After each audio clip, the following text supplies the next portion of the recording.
Assalamu alaikum qadrli qarindoshlarim. Anlayotganlik kelganlarni qizg'in qarshi olaman.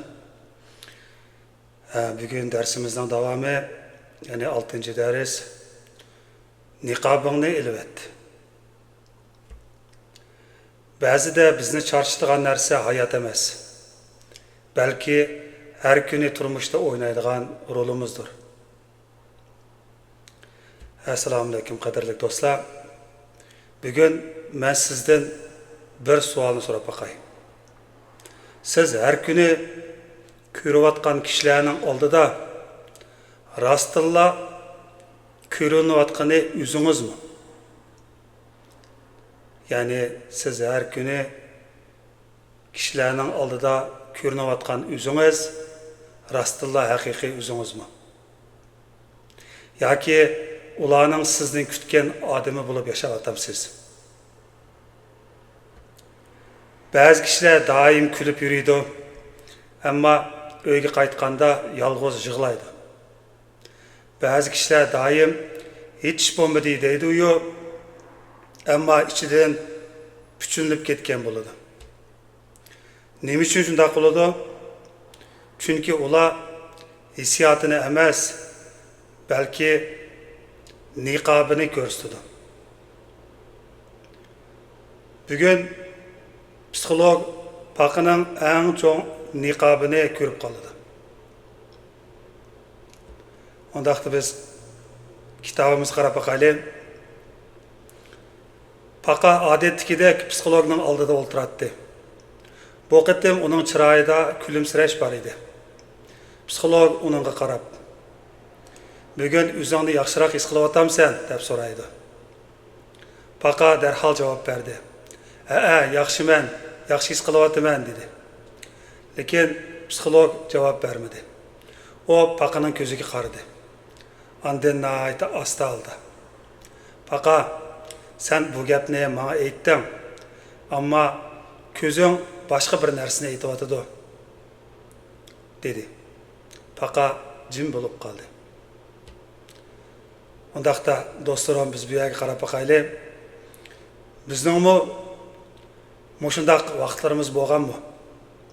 Birasi bizdan qandaq ahvoling deb so'ragan bo'lsa, bizmi o'ylamaylam, yaxshi deymizmi? Shundaq deymiz-yu, bizning ichimizda yana bir nido, ya'ni men rostimni aytsam, rost gapni uningga aytsam, u meni tushunami deydigan bir sado kelamdi. Shuning uchun biz niqobimizni yana taqib olganmi?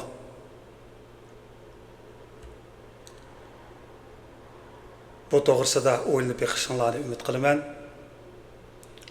Undaqda kitobimizning davomini ko'rib o'taylik.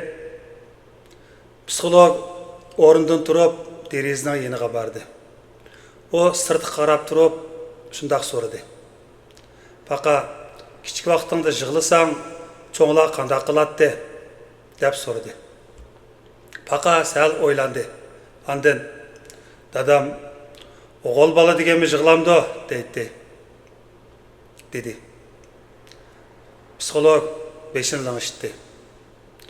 "Ochiqlangan vaqtingda-chi?" Paqa dedi.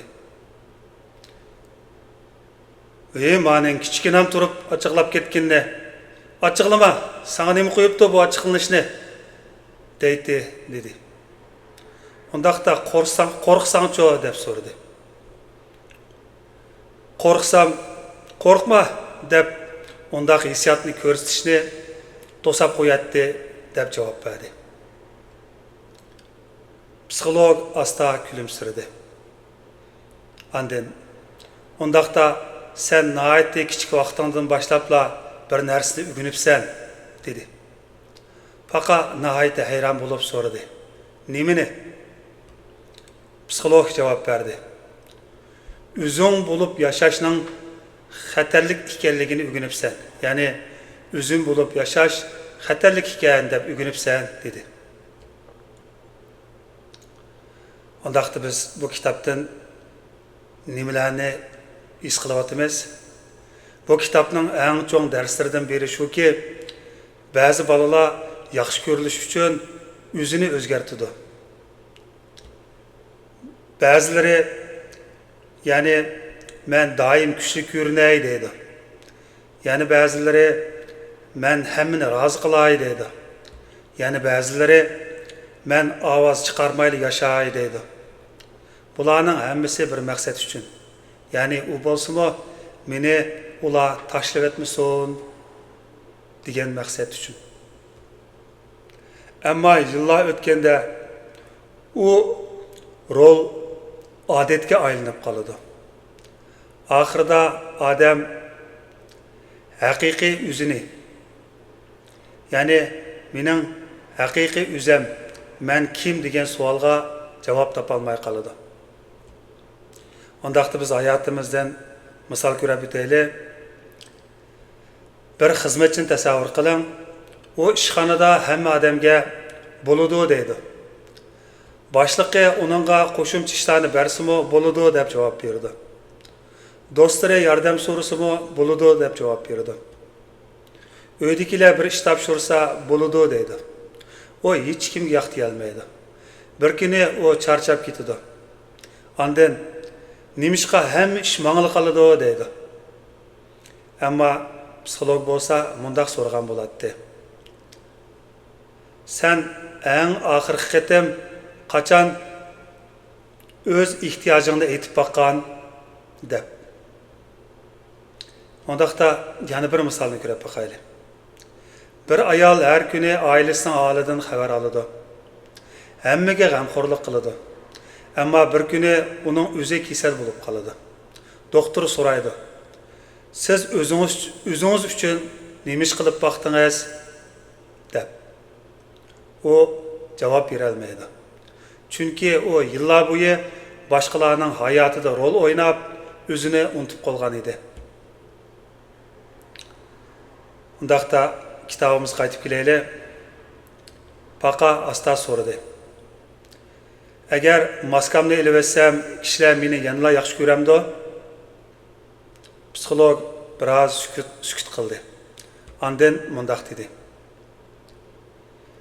"Seni faqat niqobing uchun yaxshi ko'rgan odam aslida seni emas, balki sening rolingni yaxshi ko'ryotidi" deb javob berdi. Paqaning ko'zlariga yosh keldi. U balkim tunji qatim o'zini yushirib yashashning qanchalik o'zini charchitadiganligini to'liq his qildi. Ondaqda do'stlarim, biz mishada o'ylanib boqaylik. Siz qaysi niqoblarni ko'proq taqaysiz? Ya'ni doim kuchli ko'rinish niqobini taqayotamsiz? Yoki hammani rozi qilish niqobini taqadingizmi? Yoki xato qilmaydigan odam niqobini taqadingizmi? Va yoki men yaxshiman degan niqobnimi? Balkim siz bek charchagan bo'lsangiz mumkin. Bu charchaganligingiz hayotning sababidan emas. Balki shu taqavaga maskini ko'tarib yurganligingiz sababidan bo'lishi mumkin.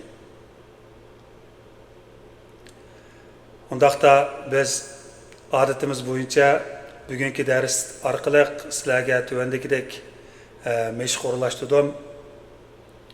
Bugun bir daftarga 2 savol yozing. Birinchi, men kimlarning oldida o'zimni yushiraman? Ikkinchi, agar menda qo'rqinch bo'lmagan bo'lsa, men ularga nima degan bo'lardim? Javobini hech kimga ko'rsatishingizning hojati yo'q. Bu faqat siz bilan o'zingizning suhbatidan iborat. Undaqda do'stlar, biz bugungi darsni xulosab o'taylik. Bugun psixolog bizga mundaq bir haqiqatni o'rgatdi. İnsanның eng cho'ng erkinligi boshqalarning olqishiga erishish emas, balki o'zining haqiqiy kimligini tanlay olishidir. Maska, ya'ni niqob ba'zida bizni qo'g'daydi, ammo uni bak uzun taqsaq, u bizning yuzimizga aylanib qoladi. Ondaqda do'stlar, bizning bu qatimliq darsimiz mishada oxirlashdi. Kelarki soatlik dars, ya'ni 7-darsda psixolog paqaning hayotidagi eng cho'ng tugunni bayqaydi. Ya'ni paqa har qatim boshqalar bilan bo'lgan munosabatida o'xshash oxirlashishga duch keladi. Psixolog undan so'raydi: "Paqa, sen bu hikoyani qancha qatim qayta yashading?" deb. Paqa shu chaqda tunji qatim o'zining hayotida o'xshash sahnani faqat boshqa artistlar bilan, ya'ni o'xshamagan artistlar bilan qayta o'ynab kelganligini tushunishga boshlaydi. Ondaqda do'stim, darsimizning keyingi mazmunlariga qiziqsangiz, kelar qatimliq darsimizda ko'rishguncha omon bo'linglar. Allohga omonat.